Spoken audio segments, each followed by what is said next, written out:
प्रदेश Congress media अध्यक्ष मुकेश नायक एवं प्रदेश कांग्रेस प्रवक्ता मिथुन अहिरवार द्वारा प्रदेश कांग्रेस कार्यालय में मध्य प्रदेश भाजपा के नए अध्यक्ष की भूमिका पर सवाल उठाते हुए मध्य प्रदेश के पुलिस महानिदेशक के बलात्कार पर दिए बयान एवं भाजपा सरकार द्वारा ऑनलाइन जुए, फर्जी loan apps, digital blackmail, digital ठगी और अन्य डिजिटल अपराधों पर रोक लगाने की आशंका के खिलाफ प्रेस वार्ता की तथा प्रदेश सरकार एवं केंद्र सरकार से तत्परता से ऐसे अपराधों पर लगाम लगाने की मांग की गई।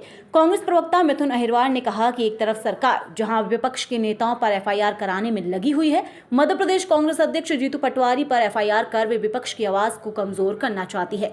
ये अलग बात है कि कांग्रेसी ऐसी किसी कार्यवाही से डरते नहीं, वहीं सरकार की ओर से ऐसे बयान दिलवाए जा रहे हैं जो कि अपराधियों के हौसलों को बुलंद करते हैं। सबसे पहले तो मैं बताना चाहूँगा ये हमारे हाथों में रस्सियाँ क्यों बंधी हैं, ये किस बात का प्रतीक है। हाथ जोड़े हुए हैं लेकिन रस्सियाँ बंधी हुई हैं, कर कुछ नहीं सकते।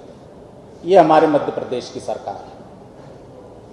कोई भी इनसे बात पूछिए, कोई भी इनसे चर्चा करिए, खासकर जो मध्य प्रदेश के गृह मंत्री हैं, मुख्यमंत्री हैं, जब इनसे कानून व्यवस्था की बात आती है हाथ जोड़ लेते हैं। ऐसा प्रतीत होता है कि हाथ बंधे हुए हैं। परिवारवाद के प्रतीक इनके नए अभी भारतीय जनता पार्टी के प्रदेश अध्यक्ष बने हैं। तो आज के सवाल मुख्यमंत्री के साथ साथ उनको भी पोज किए जा रहे हैं कि क्या आप इसी तरीके से बंधे हुए हाथ के अध्यक्ष साबित होंगे, या आप कम से कम हिम्मत करेंगे कि सरकार से आप प्रश्न कर लें। मुख्यमंत्री के हाथ बंधे हैं, सरकार के हाथ बंधे हैं। अभी हाल ही में आपने, क्योंकि आज इनके जो नए अध्यक्ष हैं वो कहाँ गए हैं, उज्जैन गए। उज्जैन में ही हाल ही का मध्य प्रदेश के डीजीपी का एक बयान है कि पुलिस अकेले बलात्कार नहीं रोक सकती। मध्य प्रदेश के डीजीपी का बयान, हम ये मानते हैं कि मध्य प्रदेश सरकार का अधिकृत बयान है।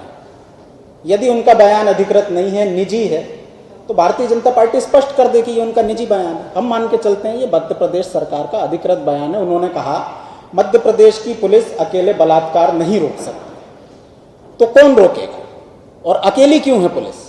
क्या आपको शासन, प्रशासन, मोहन यादव जी, भाजपा कार्यकर्ता, जनता, किसी का सहयोग नहीं मिल रहा है? पुलिस अकेली है। आपका कहना है कि इंटरनेट, पॉर्न साइट्स, डिजिटल माध्यम, लोगों की विकृत मानसिकता, ये सब कारण है बलात्कार के लिए। तो अश्लीलता तो हमेशा से रही है, विकृत मानसिकता के लोग हमेशा से रहे हैं। पॉर्न साइट्स की आप बात करते हैं, केंद्र सरकार ने 850 से ज्यादा डिजिटल साइट्स को बैन किया था। क्या उसका प्रभाव आपको नजर नहीं आता? और यदि समाज परफेक्ट हो जाएगा, समाज में कोई अपराध नहीं होंगे, तो फिर पुलिस की जरूरत क्या होगी? पुलिस इसीलिए है ना कि इन सब चुनौतियों के बाद आपसे उम्मीद करते हैं कि आप ये सब करें। एक बात ये, तो भाजपा के नवनियुक्त प्रदेश अध्यक्ष क्या इसी तरीके से हाथ बंधे हुए डमी अध्यक्ष साबित होंगे? ये प्रश्न है। दूसरा, मध्य प्रदेश में 2023 में मध्य प्रदेश के उप मुख्यमंत्री, उनका ये बयान आया, उन्होंने मध्य प्रदेश माल एवं सेवा कर संशोधन विधेयक में ऑनलाइन जुआ सट्टा खेलों पर 28% जीएसटी के प्रावधान को सदन में पारित किया गया उनके द्वारा। तब भी विपक्ष ने इसका विरोध किया था और अब इसके दुष्परिणाम सामने आने लगे हैं। आपको याद होगा उप मुख्यमंत्री जी देवड़ा जी ने क्या कहा था?